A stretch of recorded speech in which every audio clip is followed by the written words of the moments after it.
దేవునికి కృతజ్ఞతాస్తుతులు తెలియపరుచుకుంటూ చేరి వచ్చిన మీ అందరి కూడా మరొకసారి ప్రభువుని యేసుక్రీస్తు మన శుభాభివందనాలు తెలియపరుచుకున్నాం. అందరు కూడా ఉన్నారు.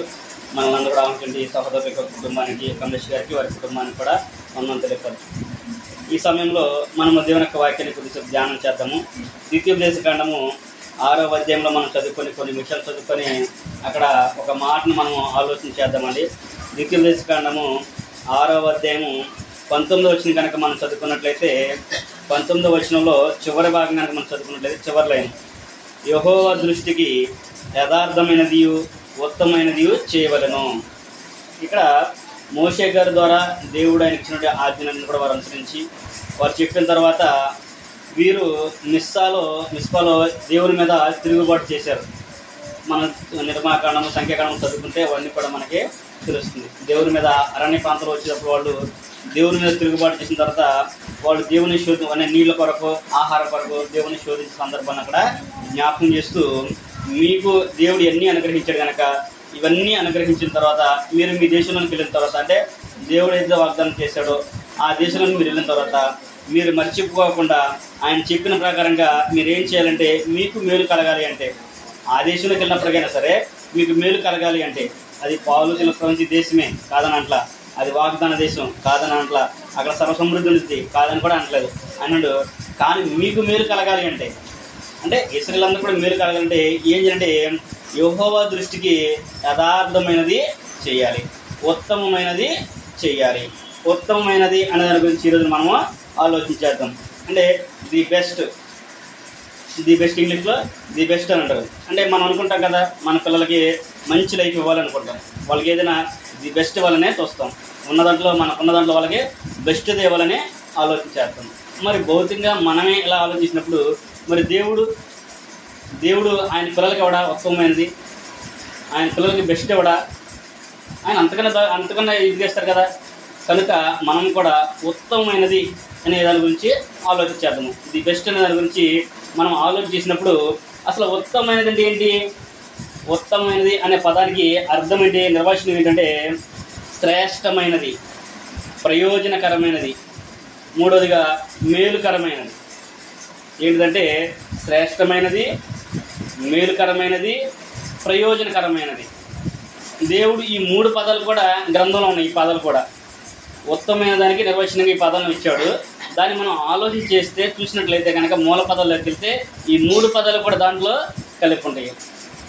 ఆల్రెడీ పితరులందరూ కూడా శ్రేష్టమైన దేశం కోసం వెతికారు. వాళ్ళు శ్రేష్టమైన దానికోసమే వెతికారు. ఎవరో అబ్రహాం గారి, ఇస్సాకు గారు కానీ వాళ్ళందరూ పితరులందరూ దేని కొరకు వెతికారంటే వాళ్ళు ఈ దేశం కొరకు కాదు కానీ వాళ్ళు శ్రేష్టమైన దేశం కొరకు వాళ్ళు వెతికారు. అది ఎక్కడ మనకు కనబడుతుందంటే హెబ్రీ పత్రికలో మనం చూస్తాము. ప్రభువారు కూడా అంటాడు, మీకు ప్రయోజనకరమైంది ఇది అనే విషయాన్ని కూడా చెప్తాడు. ప్రసంగి గ్రంథంలో చూసినట్టయితే మీకు ఇదే విధి, ఇదే డ్యూటీ అని కూడా అంటాడు. 12వ అధ్యాయం మనం చదువుకుంటే చివరి భాగంలో మానవ కోటికి ఇదే విధి అంటే డ్యూటీ, మనకి ఇక వేరే పని ఏమి లేదు. అంటే యెహోవా యందు భయభక్తి కలిగి ఉండడం అనే విషయాన్ని అక్కడ జ్ఞాపకం చేస్తూ ఉంటాడు. కనుక దేవుని యొక్క వాక్యము, దేవుని యొక్క గ్రంథం అందిస్తుంటే శ్రేష్టమైనది, ప్రయోజనకరమైనది, మేలుకరమైనది అనే విషయం తెలియపరచాడు. అయితే ఆయన ఉత్తమమైనది చేయాలని ఆలోచన కలిగి ఉన్నాడు. ఇప్పుడు అసలు ఉత్తమమైన దాని గురించి మనం ఆలోచించినప్పుడు అసలు ఉత్తమమైన దాని గురించి ఎక్కడెక్కడ వాడాడు పదాలను మనం ఆలోచించినట్టయితే, దేవుడు ఆయన చెప్పిన ప్రకారంగా మనం చూసినట్టయితే కీర్తన గ్రంథంలో కనుక మనం చదువుకుంటే, కీర్తన గ్రంథంలో 25వ అధ్యాయం కనుక మనం చదువుకున్నట్లయితే, కీర్తన గ్రంథము 25వ అధ్యాయము 12వ వచనం మనం చదువుకున్నాము. 25:12 వచనము అక్కడ ఏమని తెలియపరుస్తున్నాడు? 25:12లో యెహోవా యందు భయభక్తులు గలవాడు ఎవడో వాడు కోరుకునవలసిన మార్గమును ఆయన వారికి బోధించును. అంటే ఏంటంట, యెహోవా యందు ఎవరైతే భయభక్తి కలిగి ఉంటాడో వాడు ఏ మార్గంలో నడవాలో అది ఆయన వారికి చూపిస్తాడు. దేవుడు ఆయనకి చూపిస్తాడు, అతనికి ఒక ఆలోచన విధానాన్ని దయచేస్తాడు. అంటే మన ఉదాహరణకి కొంతమంది మనం వెళ్ళే మార్గంలో ఏదన్నా ప్రాబ్లం ఉందనుకోండి, అనుకోకుండా మన మనసుకి ఉంటుంది, ఇటు వెళ్దాం అనుకుంటాం. ఏ ఊరంతా రూట్లు ఉంటాయి. రూట్లు ఉన్నప్పుడు ఈ దారిని వెళ్ళాలనుకుంటే ఈ దారిలో వెళ్ళాలనుకోండి, అక్కడ ఏదైనా ప్రమాదం జరిగిందనుకోండి, మనం అనుకుంటాం నేను అసలు వాస్తవానికి ఆ దారిలో కూడా వెళ్దాం అనుకున్నాను, కానీ దేవుడు నన్ను తప్పించాడు అనే ఆలోచన ఒక్కొక్క సందర్భంలో కలిగి ఉండడం అనేది మనము చూడగలము. కనుక మనము కూడా దేవుడు కూడా అన్నాడు ఉత్తమమైనది అనే విషయాన్ని తెలియపరుస్తున్నాడు. అదే 25వ అధ్యాయము 8వ వచనం కనుక మనం చదువుకుంటే 25వ అధ్యాయము 8వ వచనము అదే కీర్తన గ్రంథంలో యెహోవా ఉత్తముడు ఏం తెలియపరుస్తున్నాడు ఇక్కడ మనం చూసినట్టే మొట్టమొదటిగా ఉత్తమమైన దాని గురించి చూసినప్పుడు యెహోవా ఉత్తముడు అనే విషయాన్ని జ్ఞాపకం చేస్తున్నాడు. మనం చూసినట్టయితే ఎవరో తండ్రి అయిన దేవుడు యెహోవా ఉత్తముడు, ఆయన యథార్థవంతుడై ఉన్నాడు అనే విషయాన్ని తెలియపరుస్తున్నాడు. దేవుడే ఉత్తముడు అనే పదానికి అర్హుడుగా గ్రంథంలో మనము చూడగలము. మిగిలిన వారికి అర్హత ఉందో లేదనేది ప్రతి ఒక్కరం కూడా ఆలోచన చేసుకోవాలి. కానీ దేవుని గురించి కీర్తనాకారుడు అంటున్నాడు యెహోవాయే ఉత్తముడు, ఆయన తప్ప ఇంకొక ఉత్తముడు ఎవరు కూడా లేదు. అంటే ఆయన శ్రేష్టమైన వాడు, ప్రయోజనకరమైన వాడు, మనందరూ కూడా ఉపయోగకరమైన వాడు అనేదాన్ని అక్కడ దావీదు గారు తెలియపరుస్తున్నాడు. ఎందుకు ఆయన మాట అన్నాడు అంటే ఆ కీర్తన గ్రంథం మొదటి అధ్యాయం మనం చదువుకుంటే దావీదు గారికి కలిగిన సంఘటనలన్నింటినీ కూడా దావీదు తెలియజేస్తూ దేవునికి విన్నవించుకున్న విషయాలన్నీ కూడా ఆయన జ్ఞాపకం చేస్తూ ఆయన ఉత్తముడయ్యా అనే పదాన్ని జ్ఞాపకం చేస్తున్నాడు. కనుక మొట్టమొదటిగా మనం ఏమాలోచించాలంటే దేవుడు ఉత్తముడు. ఉత్తమమైన దేవుడిని మనం కలిగి ఉన్నామా లేదనేది మనమే ప్రశ్న వేసుకోవాలి మొదటిగా. రెండోది మనం ఆలోచన చేసినట్లయితే రెండో విషయం చూసినట్లయితే ఉత్తమమైన దాని గురించి చూసినట్లయితే దేవుడు ఉత్తమమైన దాన్ని మనకు అనుగ్రహిస్తాడు. ఉత్తమమైన దాన్నే ఆయన పిల్లలకు అనుగ్రహిస్తాడు. మనం ఎలాగైతే మన పిల్లలకి శ్రేష్టమైనది అంటే బెస్ట్ అని అనుకుంటున్నామో అలాగే దేవుడు కూడా ఉత్తమమైన దాన్నే అనుగ్రహిస్తాడు. కీర్తన గ్రంథంలోనే 85వ అధ్యాయం కనుక మనం చదువుకున్నట్లయితే కీర్తన గ్రంథము 85వ అధ్యాయము 12వ వచనం మనం చూసినట్లయితే 85వ అధ్యాయము 12వ వచనం అంటున్నాడు యెహోవా ఉత్తమమైన దాన్ని అనుగ్రహించును, మన భూమి దాన్ని ఫలమిచ్చును అనే విషయాన్ని తెలియపరుస్తున్నాడు. అంటే ఇక్కడ కోరహు కుమారులు రాసినటువంటి కీర్తనని దాన్ని తెలియపరుస్తూ ఆయన ఉగ్రతను చల్లార్చడానికి ఏం చేయాలో అనే ఆలోచన వారు కలిగి ఉన్నప్పుడు ఇక్కడ ఆ కీర్తనకారుడు కృపా సత్యమునంట ఒకదానికొకటి కనివేసుకున్నవి పైన వచనంలో చెబుతాడు. 10వ వచనం నుంచి మనం చదువుకుంటే అక్కడ ఆయన చెబుతూ ఉంటాడు కృపాసత్యములు కలుసుకున్నవి, నీతి సమాధానం ఒకదానికొకటి ముద్దు పెట్టుకున్నవి, భూమిలో నుండి సత్యము మొలచును, ఆకాశములో నుండి నీతి పారజూచును, యెహోవా ఉత్తమమైన దాన్ని అనుగ్రహించును. దేవుడు తన పిల్లలకు ఉత్తమమైన దాన్ని అనుగ్రహిస్తాడు. ఎవరైతే యెహోవా యందు భయభక్తులు కలిగి ఉండాలని ఆలోచన కలిగి ఉంటాడో వాళ్ళకి శ్రేష్టమైన మార్గం ఎలాగైతే చూపిస్తానన్నాడో అలాగే దేవుడు కూడా ఉత్తమమైన దాన్ని తన పిల్లలకి ఇస్తాడు. కాకపోతే దాన్ని ఎంపిక చేసుకునే దాంట్లో మనకు ఉంది. ఎంపిక చేసుకునే కాడ మనము బోర్లా పడకుండా ఉండేట్లుగా చూసుకోవాలి. దేవుడు ఏదైనా సరే రెండు విషయాలు మనకి ముందు పెట్టాడు. మన ద్వితీయోపదేశంలో చదువుకుంటాం 30వ అధ్యాయంలో మేలు కీడు అన్నాడు, జీవము మరణం అని అన్నాడు. మత్తయి సువార్తలో క్రీస్తు ప్రభువు కూడా చెప్పాడు 2 మార్గాలు ఉన్నాయి అన్నాడు. ఒకటేంటి విశాలమైన మార్గం, రెండోది ఇరుకైన మార్గం. మీ ఇష్టం, చాయిస్ మీదే. అలాగే యేసుక్రీస్తు ప్రభువు లోక సువార్తలో కూడా చెప్పాడు. ఒకటి బండ మీద వేయబడిన పునాది అన్నాడు, రెండోది ఇసుక మీద కట్టబడింది అని అన్నాడు. కనుక చాయిస్ మనకే ఇచ్చాడు దేవుడు. అయితే నీవు ఉత్తమమైన దాన్ని ది బెస్ట్ ఎన్నుకుంటావు లేదనేది నీకే వదిలేశాడు. ఎందుకంటే మానవులకి ఒక ఆలోచన విధానం దేవుడు అనుగ్రహించాడు. ఆ ఆలోచనను బట్టి మనము నడుచుకోవాలి. అందుకని ఇక్కడ అన్నాడు ఆయన తన కుమారులకు ఉత్తమమైనదాన్నే అనుగ్రహిస్తాడు. అక్కడ మనం చదువుకున్నప్పుడు కీర్తనగాడు అన్నాడు ఒకదానికొకటి ముద్దు పెట్టుకున్నవి అన్నాడు, ఒకదానికొకటి పెనవేసుకున్నవి అని అంటాడు. ఆకాశం నుండి నీతి పారదూరుతున్నది అనే విషయాన్ని చెప్తున్నాడు. భూమి సత్యాన్ని మురిపించింది అనే విషయాన్ని కూడా జ్ఞాపకం చేస్తున్నాడు. అంటే మన యొక్క ఆలోచన విధానానికి పదును పెట్టాలి. మనము భౌతిక సంబంధమైన వాటి మీద ఎలాగైతే మనసు పెడతామో పదును పెట్టి మన ఆలోచనలు పదును పెట్టి ఒక్కదానికి దాన్ని 4 ఇంతలు వేసుకుని ఆలోచన చేసుకుని దాన్ని ఎలా సాధించాలని ఆలోచన చేస్తామో అలాగే దేవుని యొక్క వాక్య విషయంలో కూడా ఏది ఉత్తమమైనది, ఏది బెస్ట్, ఎక్కడ మనకి ప్రయోజనకరము అనే విషయాన్ని మనము ఆలోచించాలి. కనుక దేవుడైతే ఉత్తముడై ఉన్నాడు, ఆయన ఎవరికి అన్యాయం చేసేవాడు కాదు.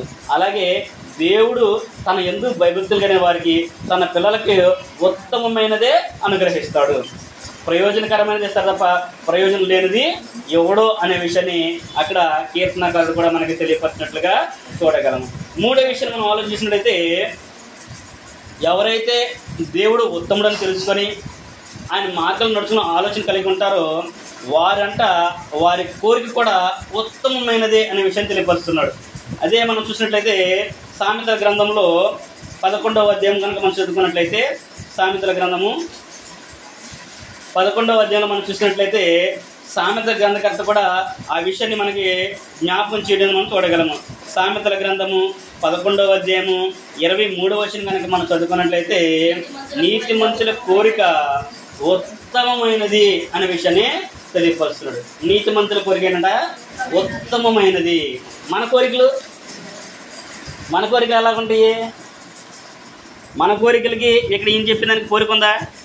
అక్కడ మీరు ఈ సామెతల గ్రంథంగా తెలిసిన సందర్భంలో పైన మీరు 20వ వచనం నుంచి కనుక మీరు చదువుకున్నట్లయితే పైన ప్రశ్నవేత్తడు కింద సమాధానం చెబుతాడు.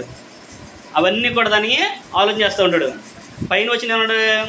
వివేకం లేని సుందరసి పంది ముక్కనున్న బంగారు కమ్మి వండిదంట. పందితో పోల్చాడు అక్కడ ఆయన. మనం ఆలోచన చేసినట్టయితే పందిరి కొమ్మ ముక్కు బంగారం పెడితే ప్రయోజనం ఉంటుందా? దాన్ని కడిగి శుభ్రంగా తీసుకుని సింహాసనం కూర్చోబెట్టినాగనంట బురద కనపడంగానే అదేం చేసిందంట, విడిపోయి దాంట్లో దొల్లాడు. ఒక కథ కూడా ఉంది. ఒక గొర్రె బురద కనపడింది చెప్పి గొర్రె ఏం చేసింది? దూకి వెళ్ళిపోయింది. దాని కాలు కంటే ఇట్లా దిలిపించుకొని వెళ్ళిపోయిందంట బురద. ఒక మేక అలాగే చేసింది. ఒక పంది కూడా ఉందంట, అది దూక్కోకుండా చక్కగా దొరికింది దాంట్లో పడిపి డొల్లాడేసిందంట. అంటే బురద అంటే దానికి అంతా ఇది. అలాగే ఇక్కడ కూడా అంటున్నాడు, మీరు ఆ ఆలోచన కలిగి ఉండమాకండి. నీతిమంతుల కోరిక ఉత్తమమైనది. అంటే దేవుని ఎవరైతే భయభక్తి కలిగి ఉంటారో, యెహోవా ఉత్తముడని ఎవరైతే రుచి తెలుసుకుంటారో, దేవుని మీద ఆధారపడి ఉంటారో వారి కోరికలు కూడా అలాగే ఉంటాయి. ఉదాహరణకి క్రొత్త నిబంధనలు కనుక మనం చదువుకుంటే పౌలు గారు అపోస్తలుల కార్యం 23వ అధ్యాయం కనుక మనం చదువుకున్నట్లయితే పౌలు గారిని బంధించి చెరసాలలో వేసినప్పుడు వాళ్ళందరూ ప్రభువు కనపడి ఆయనతో మాట్లాడతాడు. ఏమని? నువ్వు భయపడమాకయ్యా, నువ్వు ఇక్కడ ఎలాగైతే నా గురించి సాక్ష్యం చెప్పావో అలాగే రోములో కూడా నా గురించి ప్రకటన చేయాలి, నిన్ను అక్కడ నేను తీసుకెళ్తాను, నువ్వు ధైర్యంగా ఉండమని చెప్పేసి చెబుతాడు. ప్రభువారు చెప్పిన తెల్లారి మరుసటి రోజునే 40 మంది పైగా పౌలు గారిని చంపితే కానీ అన్నపానాలు ముట్టుకోమని చెప్పేసి ఒట్టు పెట్టుకుని ఉంటారు. అపోస్తలుల కార్యం 23వ అధ్యాయంలో అక్కడ ఆ సంఘటన మనం చూడగలము. మరి ఆ సందర్భంలో పౌలు గారు ఏం చేయాలి? రాత్రిను దేవుడు కనిపించి మాట్లాడాడు, నువ్వు ధైర్యంగా ఉండు, నువ్వు విడిచిపెట్ట మాకు, నేను ఎక్కడికి వెళ్ళాలంటే నువ్వు విడిచిపెట్టి అట్టగైతే చెప్పావు అట్టగా రోములో కూడా నా గురించి చెప్పాలి, నేను వాడుకుంటాను అని చెప్పేసి అన్నాడు. మరి తెల్లారి పొద్దున్నే ఆయన మేనలుడు వచ్చి చెప్తాడు, నీ మీద ఇలాగ కుట్ర పని ఉన్నారు, వీళ్ళందరూ కూడా 40 మంది కంటే పైగా ఉన్నారు, నిన్ను చంపితే తప్ప అన్నపానములు ముట్టుకోమని అన్నారు అని చెప్పినప్పుడు మనమైతే ఏం చేస్తాం? మనమైతే అసలు దానికి ఒప్పుకోం కూడా. అసలు మనం ఇంకా అసలు మా వద్దు బాబు అని చెప్పేసి ముందువుతాం. కానీ పౌలు గారు అనుకున్నాడు, ఏమాత్రం కూడా వెనకడగేయలేదు. నా దేవుడు నన్ను చూసుకుంటాడనే నమ్మకం మీద ఆయన ఉండి ఆయన ఏమనుకున్నాడంటే ఫిలిప్పీ పత్రికలో అది రాస్తాడు 1:21లో, బ్రతుకుడైతే క్రీస్తే, చావు అయితే నాకు లాభము అనే విషయాన్ని అక్కడ పౌలు గారు చెప్పినట్లుగా కూడా మనము చూడగలము. అంటే పౌలు గారు దేని కొరకు ఆలోచన చేశాడంట? దేవుని మీదే ఆధారపడ్డాడు, దేవుని నమ్ముకున్నాడు కనుక ఆయన నాకెందుకు బాధ, దేవుడు నన్ను అక్కడ తీసుకెళ్తానన్నాడు కదా, ఆయనే కాపాడుకుంటాడు, తన పిల్లల్ని ఆయనే కాపాడుకుంటాడు, నేను ధైర్యంగా సువార్తను ప్రకటన చేస్తాను అనే విషయాన్ని ఆయన కలిగి ఉన్నాడు. అలాగే ఆయన కోరిక ఉత్తమమైనది కాబట్టి దేవుడు కూడా ఆయన్ని రోమ్కి తీసుకెళ్ళి సువార్తను ప్రకటించినట్లుగా మనము చూడగలం. అలాగే మన కోరిక కూడా ఉత్తమమైనదిగా ఉందనుకోండి, మన కోరిక కూడా దేవునికి అనుకూలంగా ఉందనుకోండి, అప్పుడు దేవుడు కూడా మన కోరికను తీరుస్తాడు. అందుకని అన్నాడు, నీతిమంతుల కోరిక ఉత్తమమైనది, దేవా నాకు సహాయాన్ని అనుగ్రహించు, నేను నీ మార్గం నడిచేట్లుగా సహాయాన్ని అనుగ్రహించు. సామెతల గ్రంథం 30వ అధ్యాయంలో ఒక భక్తుడు ప్రార్థన చేస్తాడు, దేవా నేను నీతో 2 మనవులు చేసుకొనిచున్నాను, అవి నాకు మరణించక మునిపే నాకు అనుగ్రహించు, యథార్థమైనది నాకు దూరంగా ఉంచొద్దు, దగ్గరగా చెయ్యి, నాకు పేదరికమైనను ఐశ్వర్యమైనను వద్దు, నాకు తగినంత ఇచ్చి సహాయం చేయమని చెప్పేసి అక్కడ భక్తులు కూడా ప్రార్థన చేస్తున్నారు. కనుక నీతిమంతుల ప్రార్థన కానివ్వండి, నీతిమంతుల కోరిక ఉత్తమమైనది ఉండాలి అని చెప్పేసి దేవుడు తెలియపరచాడు. మన ఆలోచనలు మన కోరికలు కూడా దేవునికి తగినట్లుగా ఉంటే దేవుడు మనకి ప్రతిఫలాన్ని అనుగ్రహిస్తాడు అనే విషయాన్ని జ్ఞాపకం చేస్తున్నాడు. అలాగే 4వ సందర్భాన్ని కనుక మనం చూసినట్లయితే ఉత్తమమైన గురించే సందర్భంలో ఉత్తమం చూసినట్లయితే ఉత్తమమైన సువార్తను ప్రకటించే వారి పాదములు సుందరమైనవి అనే విషయాన్ని తెలియపరుస్తుంది. అంటే సేవకుల యొక్క పాదాల గురించి చెప్తూ సువార్త ఉత్తమమైనది అనే విషయాన్ని జ్ఞాపకం చేస్తూ ఉన్నాడు. మనం చదువుకున్నట్లయితే రోమిలకు రాసిన పత్రిక 10వ అధ్యాయం కనుక మనం చూసినట్లయితే రోమిలకు రాసిన పత్రిక 10వ అధ్యాయం కనుక మనం చదువుకుంటే అక్కడ పౌలు గారు అంటాడు రోమిలకు రాస్తూ 10వ అధ్యాయము 14వ వచనం నుంచి కనుక మనం చదువుకున్నట్లయితే అక్కడ ఏమని తెలియపరుస్తున్నాడు అంటే, వారు విశ్వసింపని వానికి ఎట్లు ప్రార్థన చేయుదురు, వినని వారిని ఎట్లు విశ్వసించుదురు, ప్రకటించేవారు లేకుండా వారు ఎట్లు విందురు, ప్రకటించేవారు పంపబడని ఎడల ఎట్లు ప్రకటించుదురు. ఇందు విషయమై ఉత్తమమైన వాడిని గూర్చిన సువార్త ప్రకటించే వారి పాదములు ఎంతో సుందరమైనవి. అంటే సువార్త ఉత్తమమైనది, దేవుని యొక్క వాక్యము, దేవుని యొక్క సువార్త అనేది ఉత్తమమైనది. దాన్ని ప్రకటించే వారి పాదాలు కూడా చాలా శ్రేష్టమైనవి. అంటే సేవకుడు కూడా ఉత్తముడైన విషయాన్ని ఇక్కడ పౌలు గారు తెలియపరుస్తూ ఉన్నాడు. సువార్తను ఒక వ్యక్తి తీసుకొచ్చాడంటే అది ఉత్తమమైనది కనుక తెచ్చిన ఆయన కూడా ఉత్తముడే. ఇంతకు సువార్త అంటే ఏంటి? సువార్త అంటే మత్తయి సువార్త, మార్కు, లోక, యోహాను. దేవుని గురించి తెలుసుకోవడం. అంటే సువార్త అనేది క్రీస్తు ప్రభు యొక్క సమాధి, మరణ, పునరుద్ధానంలో ఇమిడి ఉన్నది. సువార్త అనగా మంచి వార్త. ఏ వార్త? మంచి వార్త అంటే మనకు ప్రయోజనకరమైన వార్త. యేసుక్రీస్తు ప్రభు వారు పుట్టినప్పుడు జ్ఞానులు, గొర్రెల కాపురందరూ వచ్చి వాళ్ళకి శుభవర్తమానం చెప్పారని చెప్పి అంటాడు. తర్వాత ప్రవరుడు అది కాదయ్యే వాళ్ళకి శుభవర్తమానము. ఏది శుభవర్తమానం అంటే యోహాను సువార్తలో చెబుతాడు, ఏది నా గురించి గ్రంథంలో రాయబడి ఇవన్నీ కూడా నెరవేరినవి అని. ఎప్పుడు? ఆయన చనిపోయిన తర్వాత, చనిపోయి తిరిగి లేవడమే మనకి సువార్త. అదే మనకి గొప్ప వార్త. దాని ద్వారా మనకి ప్రయోజనము, దానిలోనే మనకి ఆశీర్వాదం ఉంది అనే విషయాన్ని ప్రతి ఒక్కరు కూడా గ్రహించాలి. అందుకని అక్కడ సువార్తల గురించి ప్రకటించే పాదములు సుందరమైనవి. అంటే ఉత్తమమైనది సువార్త అనే విషయాన్ని కూడా మనము గమనించాలి. కనుక ఇప్పటి వరకు 4 విషయాలు మనం ఆలోచన చేసాము. ఉత్తమమైన దాని గురించి ఆలోచించినప్పుడు ఉత్తమమైనది అనగా శ్రేష్టమైనది, ప్రయోజనకరమైనది, మేలుకరమైనది చూసాము. అలాగే ఉత్తమైనది ఏం తెలియజేస్తుందని మనం చూసినప్పుడు దేవుడు ఉత్తముడు, అలాగే దేవుడు తను పెంచిన పిల్లలకి ఇచ్చేది ఉత్తమమైనది, అలాగే 3వది నీతిమంతుల కోరిక ఉత్తమమైనది, 4వది సువార్త ఉత్తమమైనది. అంటే సువార్థికుడు ఉత్తమమైన వాడు, ఆయన ప్రకటించేవాడు ఉత్తమమైన వాడు అనే విషయాన్ని మనం చూసాము. 5వ విషయం కనుక మనం చూసినట్లయితే 5 వచ్చినట్లయితే ఉత్తమమైనదాన్ని ఎన్నుకున్నాడు అనుకుంటే ఒక వ్యక్తి అతని దగ్గర నుంచి ఎన్నటికీ తీసివేయబడదు. ఒక వ్యక్తి ఉత్తమమైనదాన్ని ఎన్నుకుంటే అది ఎప్పటికీ కూడా వాళ్ళ దగ్గర నుంచి తీసివేయబడదు అనే విషయాన్ని కూడా గ్రంథం మనకి తెలియపరుస్తుంది. ఒక సందర్భంలో మనం చూసినట్లయితే లూకా సువార్తలో కనుక మనం చదువుకుంటే ఒక ఇద్దరు ఏం చేశారంటే, ఇద్దరు గురించి అక్కడ మనం చూడగలము. వాళ్ళు ఏం చేశారంట, ఒకళ్ళను విస్తారమైన పని పెట్టుకున్నారు, తొందరపడతా ఉన్నారు. ఒక ఆమెను ఆయన పాదాల దగ్గర కూర్చొని దేవుని యొక్క మాటలు వింటూ ఉంది. ఆమె ఉత్తమమైనది ఎన్నుకుంది కనుక అది ఆమె దగ్గర నుంచి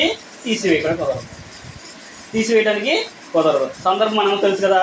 లూకా సువార్త 10వ అధ్యాయం కనుక మనం చదువుకున్నట్లయితే క్రీస్తు ప్రభువారు అక్కడ మార్తా మరియ సహోదరుల ఇంటికి వచ్చిన సందర్భాన్ని మనం అక్కడ చూడగలం. లూకా సువార్త 10వ అధ్యాయము 38వ వచనం నుంచి కనుక మనం చదువుకున్నట్లయితే అక్కడ ఆయన ఏం తెలియపరుస్తున్నాడంటే, అంతటా వారు ప్రయాణమైపోవచ్చుండగా ఆయన ఒక గ్రామంలో ప్రవేశించను.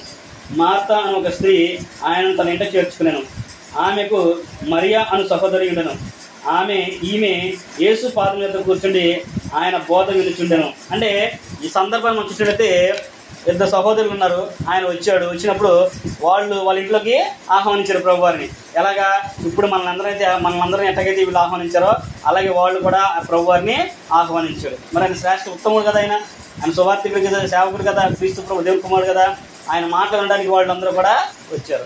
అంటే ఎక్కడెక్కడ వాళ్ళందరూ కూడా దేవుని యొక్క మాటలు వినడానికి చాలామంది ఆయన దగ్గరికి వెళ్ళడానికి వేగిరి పడుతున్న సందర్భంలో చివరికి ప్రభువారే వారి గృహానికి వచ్చాడు, ఆయన చేర్చుకున్నారు.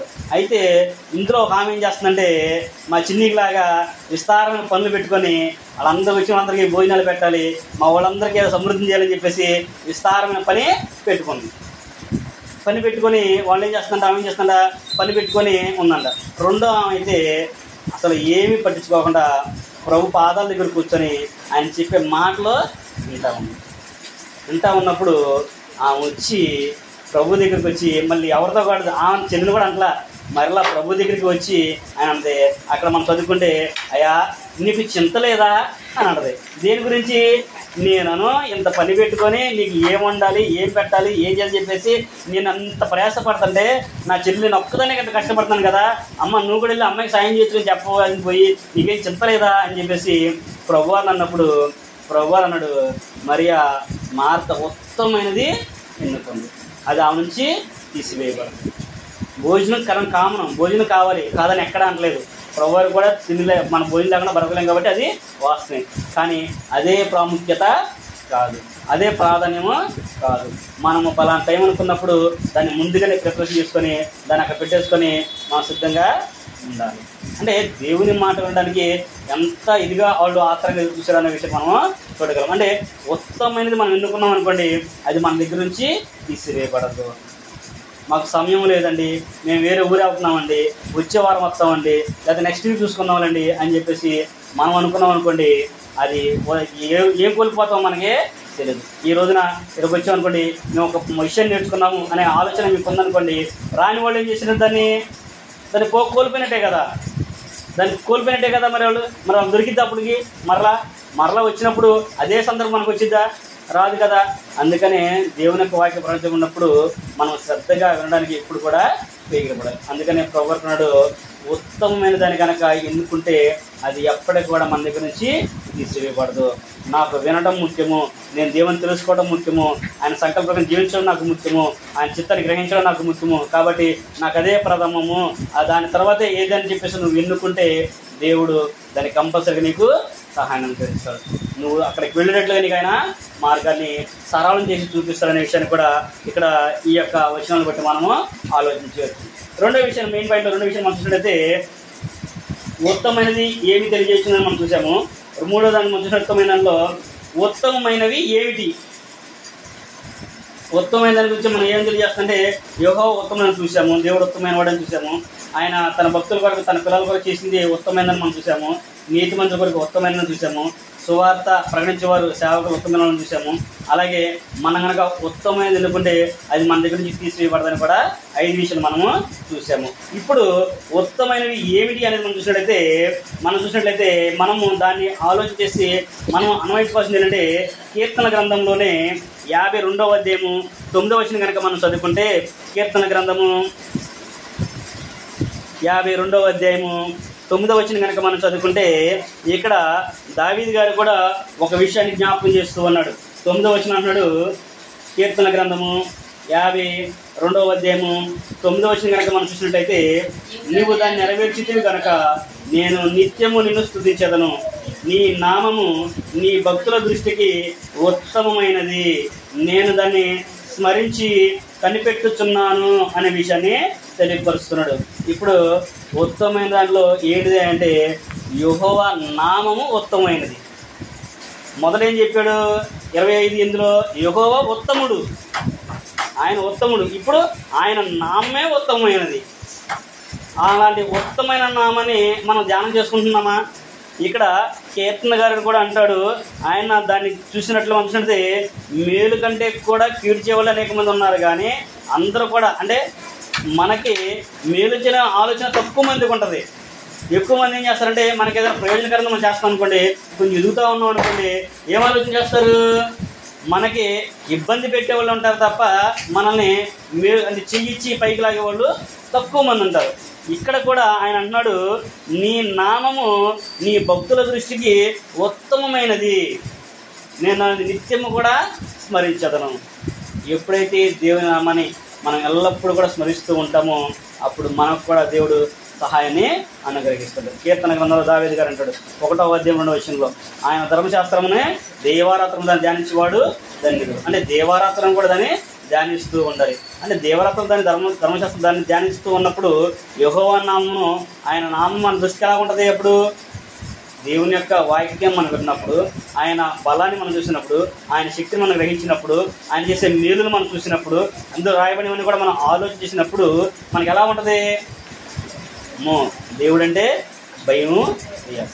అంటే దేవుడు అంటే ఒక వ్యక్తికి భయం అనేది ఉండాలి. ఆయన నామము వ్యర్థంగా ఉచ్చరించకూడదని చెప్పేసి నిర్గమాకాండం 20వ ఆయన చెబుతున్నాడు. యెహోవా నామమునే వ్యర్థంగా ఉచ్చరించకూడదు. ఆయన నామాన్ని వ్యర్థంగా ఉచ్చరించడం అనుకోండి, ఆయన ఊరుకోడనే విషయాన్ని కూడా మనము నిర్గమాకాండంలో చూస్తాము. కానీ ఇక్కడైతే అంటున్నాడు, యెహోవా నామము నీ భక్తుల దృష్టికి అది ఉత్తమమైనదనగా నిత్యము వారు స్మరిస్తూ ఉంటారు. మీరు బైబిల్లో చూడండి, క్రొత్త నిబంధన పాత నిబంధనలో కూడా ప్రభువు అని వచ్చిన పదం దగ్గర పెద్ద పెద్ద అక్షరాలు రాస్తూ ఉంటారు, పెద్ద పెద్దవి రాశారు.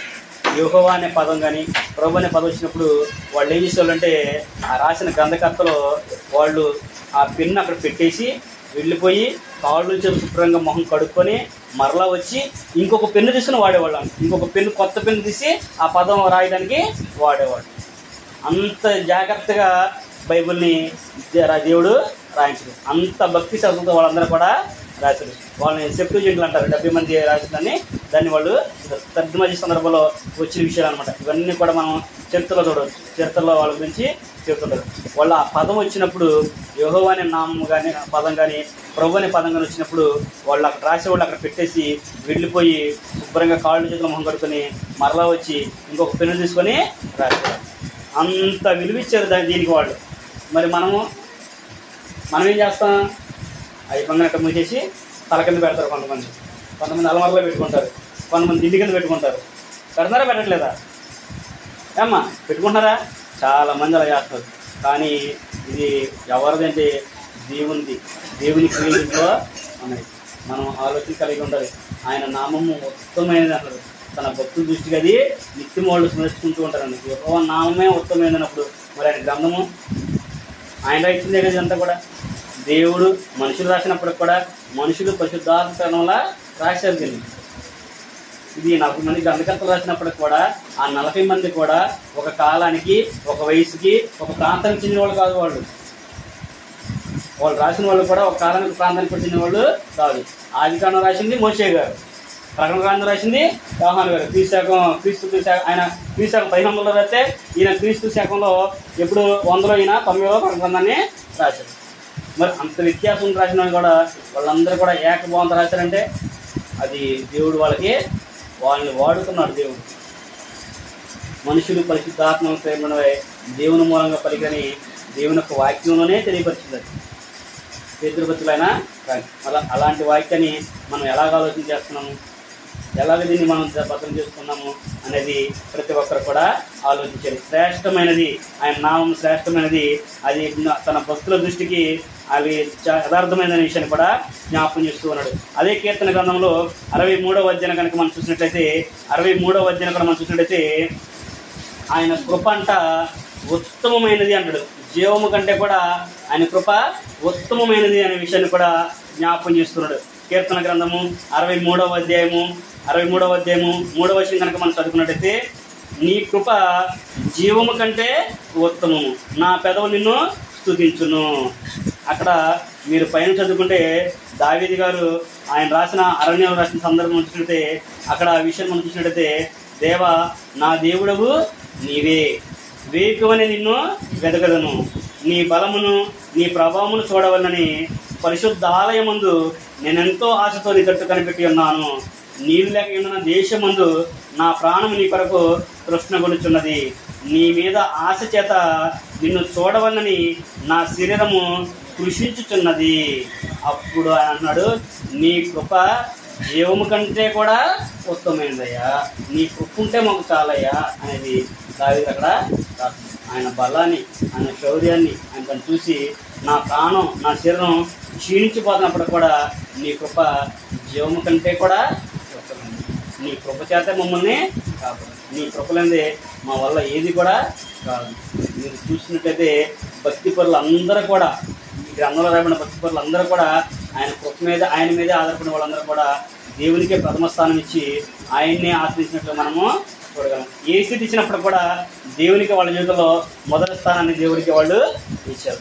దావీదు గారికి గొర్రెల కాపుకున్నప్పుడు పిలిచాడు, అయినప్పటికీ కూడా ఆయన ఇశ్రాయేలు రాజుగా నియమించాడు. ఇశ్రాయేలు రాజుగా నిలిచిన రాత్రాన దావీదు గారు ఇచ్చిపోయి దేవునికి ఏమైనా ప్రాధాన్యత ఉన్నాడా? ఆయన రాజు ఉన్నప్పుడు కూడా మొదటి స్థానం ఎవరికి ఇచ్చారు?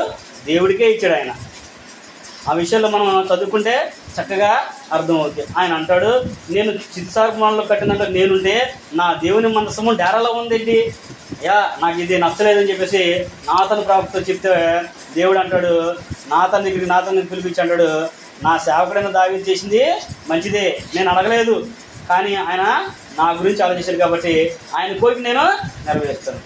దావీదు గారి కోరిక ఉత్తమైంది కాబట్టి దేవుడు ఆయన కోరికని నెరవేరుస్తుంది. అయితే నువ్వు కట్టొద్దు, నీ కొడుకుతో నేను కట్టించుకుంటాను అనే విషయాన్ని కూడా దావీదు గారి విషయంలో మనము చూడవచ్చు. వాళ్ళు ఎంత మంచి, వాళ్ళు ఎంత యథార్థపరులు అంటే ఆయన భక్తులు కూడా నువ్వు తప్పు చేసావయ్యా అని చెప్పంటే తల వంచుకొని, అయ్యా నేను తప్పు చేశా, నా తప్పు నువ్వు క్షమించని చెప్పేసి వాళ్ళు మరలా అక్కడే మొరపెట్టుకున్నారు, అక్కడే వాళ్ళు లొంగిపోయారు. బిచ్చబేష ఆయన ఉజ్జియా భార్య విషయంలో పాపం చేస్తారు కదా, చేసినప్పుడు ఆయన నాతన్ భక్తి చెప్తాడు కదా, చెప్పినప్పుడు ఆయన ఏమన్నాడు, ఆయన నువ్వేనయ్యా బాబు అని అంటాడు. ఆయన నాతన్ వచ్చి, ఒకరికి గొర్రెలు చాలా ఉన్నాయి, ఒకరికి ఒక్క గొర్రె ఉంది, ఆ చక్కగా దాన్ని మేపుకుంటూ తన పిల్లల్లాగా తనతో ఉంటూ తనతో జాగ్రత్తగా పెంచుకున్నాడు. ఈ గొర్రెలు ఎక్కువ ఉన్న వాడింటికి చుట్టాలు వచ్చారయ్యా, బంధువులు వచ్చినప్పుడు ఆ గొర్రెల్లో తీసుకెళ్ళకోకుండా ఈయన ఒక్క గొర్రె ఉన్న తీసుకెళ్ళి ఇలా చేశానప్పుడు అతన్ని మరణానికి అతడు పాత్రుడు. దావీదు గారు అంటాడు, అతను మరణానికి పాత్రుడు. ఒక గొర్రెకు పద్ధతిగా 4 గొర్రెలు ఇవ్వాలని చెప్పినప్పుడు ఆయన అన్నాడు, అది చేసింది నువ్వే అని చెప్పినప్పుడు దావీదు గారు అసలు ఆ సందర్భాన్ని దగ్గరికి మనం చదువుకుంటూ మనం కనుక ఇమేజిన్ చేసుకుంటే ఆయన అక్కడే మోకరించి వేడుకున్నట్లుగా కూడా మనకే అర్థమవుతూ ఉంటుంది. అంటే అది చదువు ఏదప్పుడు ఎలా ఉండాలంటే మనము అసలు మనమే ఆ సిచ్యువేషన్లో అక్కడ ఉన్నట్లుగా మనం భావించి చదువుకుంటే అది మనకి చక్కగా అర్థమవుద్ది అనేది మనము చూడగలం. అందుకనే వాళ్ళందరూ కూడా దేవుని నామానికి అంత ప్రాధాన్యత ఇచ్చారు కాబట్టి దేవుడు ఈ రోజున వాళ్ళందరి గురించి కూడా రాయించాడు. దావీదు గారు గొప్పలేరా, చాలామంది ఉంటారు, కానీ ఎవరి గురించి కూడా రాయించారు. అలాగే ఈ రోజున కూడా నీవైనా నేనైనా సరే ఆయన నామాన్ని మనం అంత గట్టిగా నమ్మి ఆయన మీద అంత గట్టిగా ఆధారపడి ఆయనే కనుక మనం సేవించినట్టయితే దేవుడు కూడా మనల్ని తలగానే ఉంచుతాడు, కానీ ఎప్పటికీ చేయడు. మనం ఎవరైతే తొలిగిస్తారో వారికి మాదిరిగా వారికి ఎక్కువగానే ఉంచుతారు తప్ప వాళ్ళకంటే మనం ఇప్పుడు కూడా తక్కువ చేయదు. అది మనం గమనించాలి. అయితే మన కుటుంబంలో, మన జీవితంలో, మన బ్రతుకులో మొదటి స్థానము, ప్రథమ స్థానము దేవునికి ఇవ్వాలి. అది ఇచ్చి చూడండి, మన జీవితాలు, మీ జీవితాలు, మీ కుటుంబాలు అలా మారితే అక్కడ మనము గమనించాలి. కనుక ఆయన ఉత్తమమైన గురించి చెప్పాడు, వాళ్ళ పాదాలు కూడా ఉత్తమైన విషయాన్ని జ్ఞాపకం చేశాడు. అలాగే మనం చూసినట్లయితే కీర్తన గ్రంథంలోనే 109 నెంబర్ కీర్తన 21వ వచనం చదువుకున్నట్లయితే 109వ కీర్తన 21వ వచనం మనం చదువుకున్నట్లయితే, యెహోవా ప్రభువా నీ నామం బట్టి నాకు సహాయం చేయము, నీ కృప ఉత్తమైనది కనుక నన్ను విడిపింపము అనే విషయాన్ని తెలియపరుస్తున్నాడు. అంటే ఆయన ఇక్కడ మనం ఆలోచించినట్లయితే ఏం చేస్తుందంట, ఆయన కృప మనల్ని విడిపించిద్ది. ఎక్కడి నుంచి? ఈ లోక సంబంధమైన అధికారం నుండి ఆయన ఉత్తముడు కనుక ఉత్తమమైన ఆయన కృప మనల్ని విడిపిస్తుంది. ఎక్కడి నుంచి? ఈ లోకం నుంచి. దాని కనుక మనం క్రొత్త నిబంధనకి కన్వర్ట్ చేసుకున్నట్లయితే క్రొత్త నిబంధన గ్రంథంలో పేతురు రాసిన మొదటి పత్రిక 2వ అధ్యాయం 9వ వచనం కనుక మనం చదువుకుంటే అక్కడ పేతురు అన్నాడు, అయితే మీరు చీకటి నుండి ఆశ్చర్యకరమైన తన వెలుగులోనికి మిమ్మల్ని పిలిచిన వాని గుణాతిశయను ప్రచురం చేయ నిమిత్తము అని అంటారు. అంటే ఎక్కడి నుంచి విడిపిస్తాడంటే అంధకార సంబంధమైన అధికారం నుంచి మనల్ని విడిపిస్తాడు. కొలసీ పత్రిక 1వ అధ్యాయం 18వ వచనం కూడా చెప్తాడు, అంధకార సంబంధమైన అధికారం నుంచి విడిపించి తాను ప్రేమించిన తన కుమారుడి రాజు నివాసానికి మనల్ని చేశాడు. అంటే ఈ అంధకారమైన సంబంధం నుంచి మనల్ని విడిపిస్తాడు. ఆ విడిపియాలి అంటే నువ్వు ఆ ఉత్తమమైన వాడిని, ఆ ఉత్తమైన నామాన్ని, ఆ ఉత్తమైన దాన్ని నువ్వు అంగీకరించాలి. నువ్వు దానికి లోబడాలి. ఏది ఉత్తమమైనదో నువ్వు తెలుసుకోవాలి, ఏది శ్రేష్టమైనదో తెలుసుకోవాలి, ఏది ప్రయోజనకరమైనదో తెలుసుకోవాలి. నువ్వు ఏది ప్రయోజనకరమైనదో, ఏది శ్రేష్టమైనదో, ఏది ఉత్తమమైనదో, ఏది మంచిదో నువ్వు తెలుసుకోకుండా నువ్వు ఎంత కష్టపడినా కానీ దానికి ప్రతిఫలం అనేది దొరకదు. ఒక వస్తువు కొంటున్నాం అంటే దాన్ని ఎంతో జాగ్రత్తగా పరిశీలన చేసి కొంటాం. దాన్ని ఒక బంగారం కొన్నా కానీ అది కేడియమ్మ కాదని చూసి ఎంత జాగ్రత్తగా కొంటాం. మరి వీటన్నిటికంటే కూడా శ్రేష్టమైనది ఏంటిది? దేవుని యొక్క వాక్యం. మరి దేవుని యొక్క వాక్యం చూసేసరికి మనం పరిశీలన చేస్తున్నామా? పరిశీలన చేయదు. ఎక్కడైతే ఏంటి, ఎవరైతే ఏంటి, దేవుని వాక్యమే కదా, బైబులే కదా అని మనం అనుకుంటామా లేదా? మరి అలా అనుకున్నప్పుడు ఆయన మనకు ఉత్తమమైనవి ఎలాగిస్తారు, మనకి శ్రేష్టమైన మనకి ఎలాగిస్తాడు? ఆయన మనల్ని ఎందుకు చూపిస్తాడు అధికారంలో, లోకమైన అధికారంలో నుంచి? కనుక ఆలోచన మనము చేయాలి. దేవుడు కూడా మనకే అవకాశాన్ని చేశాడు, మనకే ఇచ్చాడు దాన్ని. మీదే ఛాయిస్ అంతా కూడా వాళ్ళకే, ఎవరి ఛాయిస్ వాళ్ళదే, మీదే ఛాయిస్ అని అన్నాడు. పితరుల కాలంలో అయితే కుటుంబం పెద్దతో మాట్లాడేవాడు, కుటుంబం మొత్తాన్ని కాపాడేవాడు. తర్వాత ధర్మశాస్త్రం ఇచ్చిన తర్వాత ధర్మశాస్త్రం ప్రకారంగా ఆయన ఒక జనాంగంతో మాట్లాడాడు కాబట్టి జనాంగం ఏర్పడుచుకుని కొన్ని ఆజ్ఞలు ఇచ్చేసాడు, ఆ ప్రకారం వాళ్ళు నడుచుకోవాలి. ఇప్పుడైతే ఎవరి సొంత రక్షణకు వారే బాధ్యులు. క్రొత్త నిబంధన ప్రకారము మనం క్రీస్తునందు ఉన్నవారు కనుక మనం కూడా ఏంటంటే ఎవరి సొంత రక్షణకు వారే బాధ్యులు అనే విషయాన్ని కూడా గ్రంథం మనకి తెలియపరుస్తుంది. నా రక్షణకి నేనే బాధ్యుని, నా భార్య రక్షణ నా భార్యనే కాదు, నా కుమారుడి రక్షణకి వాళ్ళే, ఇది వాళ్ళ రక్షణకి నాకు ప్రాప్తం లేదు. కానీ వాళ్ళు రక్షణలో ఉండేటట్లుగా నడిపించాల్సిన బాధ్యత నాకుంది, వాళ్ళని రక్షణ నడిపించే బాధ్యత నాకుంది. ఒక కుటుంబ యజమానిగా నాకు ఆ బాధ్యత ఉంది. నేను ఏ మార్గం నడుస్తున్నానో నా కుటుంబం కూడా ఆ మార్గం రావడానికి వాళ్ళని నేను ప్రేరేపించాలి. వాళ్ళు రావాలి అంటే ముందుగా నేను వాళ్ళకి నచ్చినట్లుగా నేను ఉండాలి, వాళ్ళకి అనుకూలంగా నేను ఉండాలి. నా ఇష్టానుసారంగా నేను బ్రతికి నాకు నచ్చినట్లు నేను జీవించి మీరు రారేంటి అని అంటే ఊరుకుంటారా? ఇక్కడ చక్కగా ఇంత చక్కగా దేవుని వాక్యం చెప్పుకొని అందరితో అమ్మ వందలమ్మ, వందలన్నయ్య, వందలమ్మ, వందల చెల్లి అని చెప్పేసి ఇంటికి వెళ్ళిన తర్వాత నాకు ఇష్టం వచ్చినట్లుగా మాట్లాడితే ఆమె వచ్చిద్దా? వాళ్ళు నన్ను అంగీకరిస్తారా పిల్లలు? ఎప్పుడు దాకా ఎందుకు? మొన్న ఆ వయసులో ఉన్నట్టు నన్ను పరిశీలిస్తాడు. మొన్నటాగే మానకొండ గ్రామంలో వచ్చినప్పుడు వాక్యం చెప్పినప్పుడు బూతులు తిట్టకూడదు, దేవుడు ఊరు కూడా విషయం చెప్పినప్పుడు నేను ఊరు ఏదో గబలం నోడు తోలకద్ది ఏదో మాట అన్నా. నేను బయటికి వెళ్ళగానే మమ్మీ ఇందాడే కదా డాడీ బూతులు తిట్టకూడదు, దేవుడు కొడతాని చెప్పి కదా, ఇప్పుడు డాడీ దేవుడు కొడతాడా, డాడీ మాట్లాడాడుగా అని చెప్పి అన్నాడు. అంటే మనం ఏం మాట్లాడుతున్నామో మన పిల్లలు తెలియదు అనుకుంటాం, కానీ మన పిల్లలు గమనిస్తారండి. వాళ్ళు చిన్నపిల్లలు, వాళ్ళకి ఏం తెలుసు అనుకుంటాం, కానీ వాళ్ళకి చాలా చక్కగా తెలుసు. వాళ్ళకి మనకంటే ఎక్కువ జ్ఞానం ఉంది వాళ్ళకి. దేవుడు వాళ్ళకి జ్ఞానాన్ని ఇచ్చాడు. ఇప్పుడు మనం ఏం నడకలు అయితే నడుస్తామో మన పిల్లలు కూడా అదే నడకలో నడుస్తాము. హెచ్కల్ కన్నా 18:30 అంటాడు, తల్లి ఎట్టదో బిడ్డ కూడా అట్టింది. కనుక మనము ఉత్తమమైనది నిలుచుకొని శ్రేష్టమైన మార్గంలో మనం ఉండి మనం ప్రయోజనకరమైన దాంట్లో మనం ఉన్నాం అనుకోండి, మనతో పాటు మన పిల్లలకు కూడా దాంట్లోనికి వస్తాం. మనం శ్రేష్టమైన దాంట్లో లేకుండా నేను నచ్చినట్టు నేను ఉంటాను, నాకు ఇష్టం నేను ఉంటానంటే అది దేవుడు కూడా దాని ద్వారా కుటుంబానికి శాపం ఉంది, కుటుంబానికి కూడా శాపం. నేనంటలేదు అన్నమాట, వాక్యమే చెబుతుంది. సభ్యులు మొదట మీరు చదువుకుంటే ఏలీ గారు ఉన్నాడు కదా, సేవకుడే కదా, ఆయన ప్రవక్త కదా, ఆయన ఇశ్రాయేలందరూ కూడా ప్రవక్తకున్నాడు కదా. ప్రవక్తగా ఉన్నప్పుడు అన్న ప్రార్థన చేసినప్పుడు వెళ్ళి ఏమనుకున్నాడు, నీవు అనుకున్న మాట దేవుడు నీకు నెరవేరుస్తాడు అనే విషయాన్ని చెప్పాడు. నువ్వు గర్భంగా చూసావు కదా, ఇస్తాడని చెప్పేసి అన్నాడు. అంటే ఒక కుటుంబాన్ని దీవించే స్థితిలో ఏలీ గారు ఉన్నాడు. మరి తన కుటుంబం ఎలా ఉంది? 2వ అధ్యాయంలో వచ్చేసరికి 2వ అధ్యాయం 12వ వచనం నుంచి మీరు చదువుకుంటే ఏలీ యొక్క కుమారులంట ఆయన ప్రవర్తన వాళ్ళు కాదు, దేవాలయం నిర్మించే వాళ్ళ పట్ల అసభ్యంగా ప్రవర్తించి దేవునికి ఇవ్వాల్సిన అర్పణలో వాళ్ళు చేసుకొని అక్కడికి వచ్చిన వాళ్ళతో విచారం చేస్తూ దేవుని దృష్టికి బహుపాపం చేశారు. వాళ్ళు బహుపాపం చేశారు. తర్వాత కింద 13 చదువుకుంటే అక్కడ అంటాడు, దేవుడు ప్రవక్త సమూయేలు, అప్పుడు సమూయేలు గారితో మాట్లాడతారు. ఏలీ గారిని ఆపేసి సమూయేలు గారితో మాట్లాడి ఇల్లు వినివారందరి చెవులు గింగురు అని అంటే అంటాడు. ఎందుకంటే నేను ఒక కార్యము చేయబోతున్నాను. ఏంటంటే ఏలీ కుటుంబం అంతా కూడా చనిపోతుంది. దాని కారకులు ఎవరు? తన పిల్లలు పాపం చేస్తారని తెలిసి కూడా గద్దించినటువంటి ఏలీ గారు. ఏలీ గారు ఎవరు? దేవుని ప్రవక్త. కుటుంబాన్ని ఆశించే స్థితిలో ఆయన. కానీ ఆయన కుటుంబం ఏమైపోయింది? దానికి కారణం ఏలీ గారు. మరి ఈ రోజున మనం ప్రార్థనకు వెళ్తున్నాము, మనం దేవుని విశ్వాసం ఇచ్చాము, ఆయన పనిలో మనం ఉంటున్నాము. మరి మన పిల్లలకు దాన్ని నేర్పిస్తున్నామా? మనం ఎలాగుంటే మన పిల్లలు బయట ఎక్కడెక్కడ తిరిగి వస్తూ ఉంటే అది ఎలాగుంటుంది? దేవునికి భయంకరంగా ఉంటుంది. అది మన కుటుంబం జీవనకరంగా ఉంటుందా? ఇప్పుడు ఏలీగా చేసిన పాపం చేత తన కుమారులు కూడా మన ప్రార్థనకు వస్తాము, మన పిల్లల్ని కూడా వదిలిపెట్టచ్చు అనుకోండి, వాళ్ళు ఏం చేస్తారో, ఎక్కడెక్కడ తిరుగుతున్నారో, దేంట్లో ఉంటారో మనకి తెలియదు. దాని ద్వారా వాళ్ళు పాపంలో పడతారు, మనకు కూడా శాపం. మన పిల్లల్ని మనము గద్దించి పెంచుకోవాలి.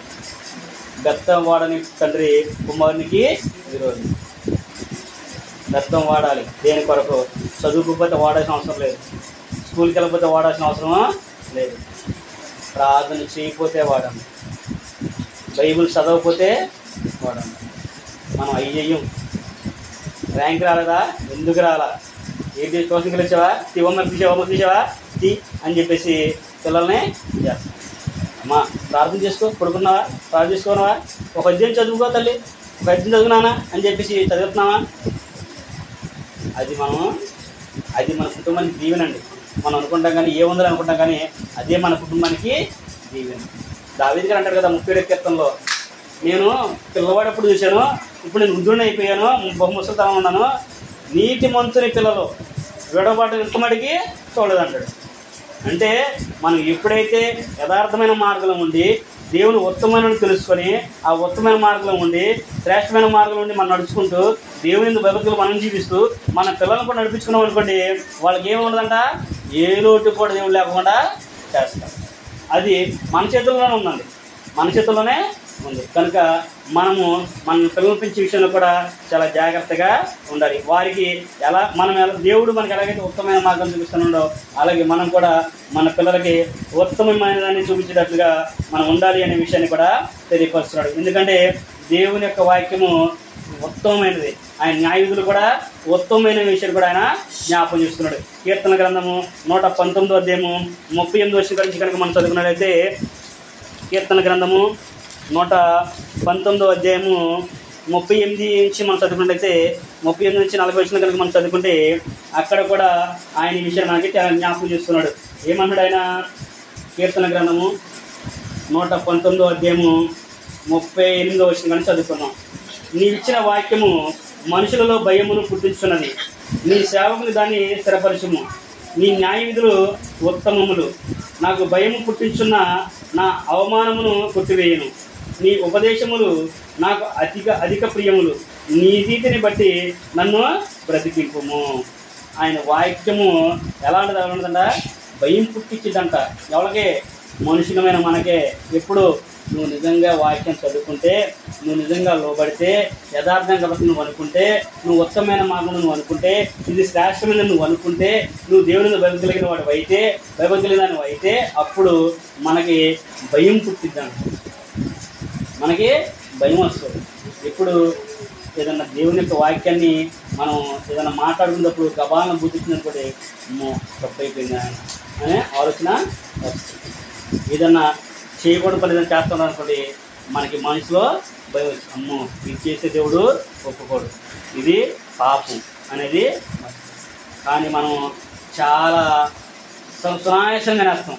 ఎదుటి వాళ్ళ మీద నిందలేయటం కానివ్వండి, ఎదుటి వారిని తృణీకరించడంలో కానివ్వండి, ఎదుటి వారిని కించపరచడంలో కానివ్వండి, తప్పు చేసే విషయంలో మనం చాలా సునాయాసంగా వాళ్ళ నిందలో వేసేస్తాం. అది తప్పు ఒప్పు ముందు తెలియదు కానీ గబాలను వేసేస్తారు. వాళ్ళు ఎదుటి వారి మీద నింద మోపుతారు.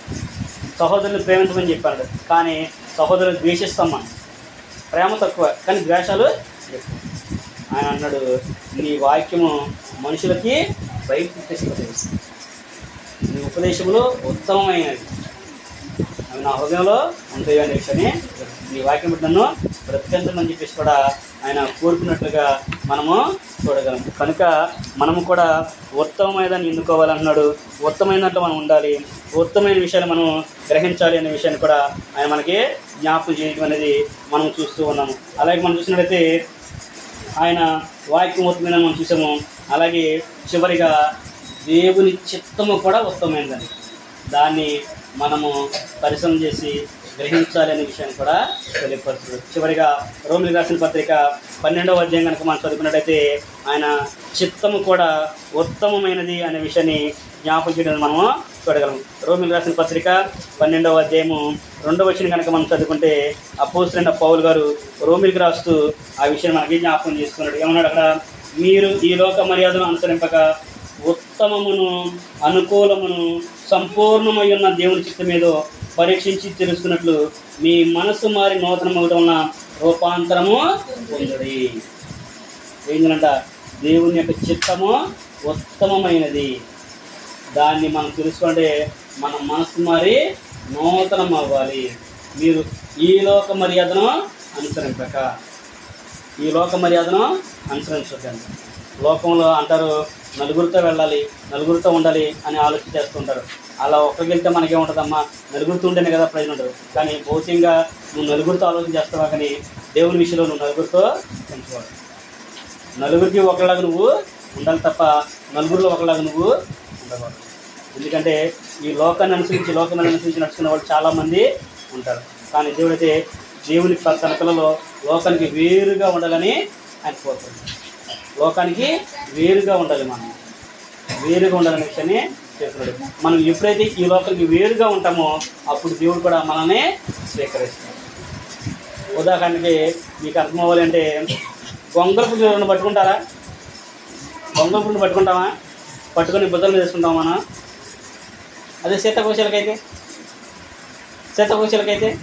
చక్కగా పట్టుకొని దాంతో ఆడుకుంటూ చక్కగా చేతిలో పట్టుకుంటారు. ఆ సీతాకోశిలక మారక మునుపు ఏంటిది? గొంగళ పురుగు. గొంగళ పురుగుకి 3 దశలు ఉంటాయండి. ఒకటి పురుగు దశ, రెండోది అది గూడు ఉంటుంది కదా, గూడు దశ. ఆ గూడు అది ఎప్పుడైతే ఆ గూడు వచ్చేసిందో అప్పుడు సీతాకోశిలగా మారుతుంది. అలాగే మనం కూడా లోకం అనే పాపం అంటే మన పాపంలో మరి మన మనసు మరి నూతనం అవ్వాలి అంటే సువార్తకు లోబడి దేవుని అంగీకరించి ప్రభువు కోరుకున్నట్లుగా దేవుని చిత్తానికి లోబడి మనము పరిమళ వాసనగా మారేట్లుగా మన జీవితాన్ని నడుచుకోవాలి. ఎఫెసీయుల పత్రికలో పౌలు గారు చెప్తారు 3వ వచనంలో, మీరు పరిమళ వాసన ఉన్నట్లుగా సువాసనగా మనం మారాలంటే దేవుని చిత్తాన్ని గ్రహించాలి. ఈ లోక మర్యాదను అనుసరించకుండా ఉత్తమమైన ఆయన చిత్తాన్ని గ్రహించి ఆయన మనసులో మనం ఉండి ఆయన మార్గంలో కనుక మనం నడుచుకుంటే దేవుడు మనల్ని సువాసనగా మారుస్తాడు. అప్పటి వరకు మనం ఎవరైతే తునీకరించారో తర్వాత మనం మారిన తర్వాత వాళ్ళే మనల్ని హక్కున తెచ్చుకుంటారు. నువ్వు ప్రభువుని అంగీకరించిన మునుపు ఏ స్థితిలో ఉండు. నువ్వు ప్రభువుని అంగీకరించిన తర్వాత కొన్ని శోధనలు అనేవి వస్తాయి. నిన్ను తృణీకరిస్తారు కూడా, అవసరం నిన్ను అవమానపరుస్తారు కూడా. కానీ తర్వాత వాళ్ళే సత్యం తెలుసుకుంటే ప్రభువుని అంగీకరించిన తర్వాత మళ్ళీ వాళ్ళే నీ దగ్గరికి వస్తారు. ఇది జరిగేది వాస్తవంగా ఈ రోజున జరిగేది అదే. ప్రభువుని నమ్ముకుంటే, సువార్తను వింటే, సువార్త ప్రాణం చేస్తే ఏదో ఒక ఇది అయిపోయినట్లు వారి కుటుంబం నుంచి నువ్వు వెళ్ళిపోయి మా మీ రాంబాబు అని చెప్పి చిన్న వాళ్ళు కూడా లోకంలో ఉన్నారు. కానీ తర్వాత వాళ్ళ స్థితికి వచ్చిన తర్వాత వాళ్ళు ఒక స్టేజ్కి వచ్చిన తర్వాత ఏం చేస్తారంటే, మా తమ్ముడు సేవకుడు, మా అన్నయ్య సేవకుడు, మా అబ్బాయి సేవకుడు అని చెప్పేసి మరలా వాళ్ళ దగ్గరికి వచ్చి అయ్యా మా గురించి ప్రార్థన చేయని కోరుకునే వాళ్ళు ఈ రోజున స్టిల్ నేను చాలామంది ముందు మనోడు నీకరిస్తాడు. దాని తర్వాత దేవుడు నువ్వు నిజంగా దేవుని మీద ఆధారపడితే, ఆయన దగ్గర నువ్వు నిలబడాలనుకుంటే, నువ్వు నిలబడితే ధైర్యంగా ఆయన నిన్ను వాడుకుంటాడు. నువ్వు నా వాళ్ళు, నాది, మన అనే నువ్వు వాళ్ళతో పాటు తెలుసుకోనుకోండి, ఆయన కూడా మనల్ని. అందుకని అంటూ ఈ లోక మర్యాదను అనుసరించారు. మన వాళ్ళు శాస్త్రాలు కూడా చెప్తారు కదా, నలుగురితో ఇది అంటారు, దాంతో ఇవ్వండి. వాళ్ళతో మనకు వద్దండి. మనకంటే ఒక ప్రత్యేకత అనేది ఉండాలి. దేవుని ఎరిగిన వాడుగా నువ్వు ఉన్నావు అంటే నీలో ఒక ప్రత్యేకత అనేది ఉండాలి. ఆ ప్రత్యేకత లేకపోతే దేవుడు కూడా మనల్ని చేర్చుకోవాలి. కనుక మనము కూడా దేవుడు ఉత్తమమైన తెలుసుకొని ఆయన పిల్లలకి ఉత్తమమైన చేస్తాను గ్రహించి ఆయన నీతిమంతుల కొరకు ఉత్తమైనదని ఆయన తెలియజేశాడు. కనుక నీ ఉత్తమైనదని కనుక మనం కోరుకొని ఎన్నుకుంటే దాని నుంచి మనం ఎన్నడూ తొలగిని తెలుసుకున్నాం. కనుక ఇప్పుడు యెహోవా నామమును వ్యర్థంగా కాకుండా ఆయన నామం ఉత్తమైన కనుక ఆయన నామాన్ని ఎల్లప్పుడూ గణపరుస్తూ ఆయన సంకల్ప ప్రకారం జీవిస్తూ ఆయన వాక్యానికి లోబడి భయపడి జీవిస్తుంటే ఆయన ఈ లోకంలో ఉన్నటువంటి ఏ బాధ నుంచి సరే ఆయన మనల్ని విడిపిస్తాడని నువ్వు నమ్మి ఆయన చిత్తం కూడా ఉత్తమైన నువ్వు గ్రహించి నువ్వు కనుక మారు మనసు పొందితే దేవుడు నిన్ను స్వీకరిస్తాడు. స్వీకరించి నిన్ను పరిమళ వాసనగా మారుస్తాడు. మనం కొలసీ పత్రిక చదువుకుంటే మీరు లోకంలో జ్యోతుల వలె కనపడుతున్నారు అంటాడు. ఎలా ఉండాలంట? జీవవాక్యంను చేత పట్టుకొని లోకంలో జ్యోతుల వలె కనపడుతున్నారు అనే విషయం అంటారు. మరి మనం వెలుగుగా ఉన్నామా, చీకటిగా ఉన్నామా?